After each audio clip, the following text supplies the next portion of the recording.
மயிலாடுதுறை மாவட்டம் சீர்காழி அருகே திருவெண்காட்டில் சுவேதாரண்யேஸ்வரர் கோவில் உள்ளது. இது நவகிரகங்களில் புதன் பகவான் ஸ்தலமாக விளங்குகிறது. இந்த கோவிலில் சிவபெருமானின் அம்சமான அகோரமூர்த்தி தனி சன்னதியில் அருள்பாலிக்கிறார். அகோரமூர்த்திக்கு ஞாயிறு தோறும் சிறப்பு அபிஷேகம் நடக்கும். கார்த்திகை மாதம் 3வது ஞாயிறு அன்று நடக்கும் அபிஷேகம் சிறப்பு வாய்ந்தது. இதில் பக்தர்களுடன் சேர்ந்து முதல்வர் ஸ்டாலின் மனைவி துர்கா பால்குடம் எடுத்து வழிபடுவது வழக்கம். அதன்படி இன்றைய தினத்தில் கோவிலுக்கு வந்த துர்கா சந்திர தீர்த்தத்திலிருந்து பக்தர்களுடன் பால்குடம் எடுத்து வந்தார். கோவிலை வலம் வந்து அகோரமூர்த்திக்கு அபிஷேகம் செய்து வழிபாடு நடத்தினார்.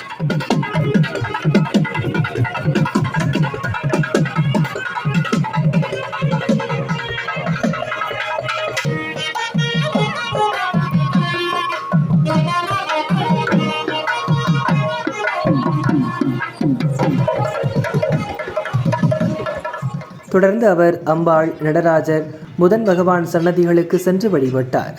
இந்த நிகழ்வில் அறநிலையத்துறை அதிகாரிகளும் திமுக பிரமுகர்களும் கலந்து கொண்டனர்.